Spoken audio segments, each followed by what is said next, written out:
හින්දා නේද? ඔබට තියෙන ප්‍රශ්න. ප්‍රශ්න නම් මොනවද බං? දැන් ජීවිතේ ඒවා හුරු වෙලා බං. ඇත්තට අම්මා දුන්නාට පස්සේ උඹනේ බං නංගි මල්ලි බලාගත්තා. ඔව් බං. තාත්තවත් හිටියන.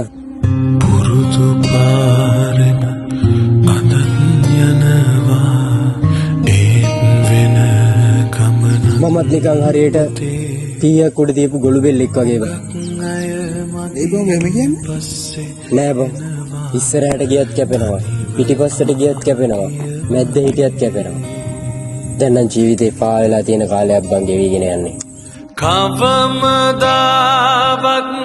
මගේ බර උඹේ කරේ තිබ්බේ නෑ පුතේ හුඟක් බරනං බිමින් තියපන් රිදෙනවා ඇතියත්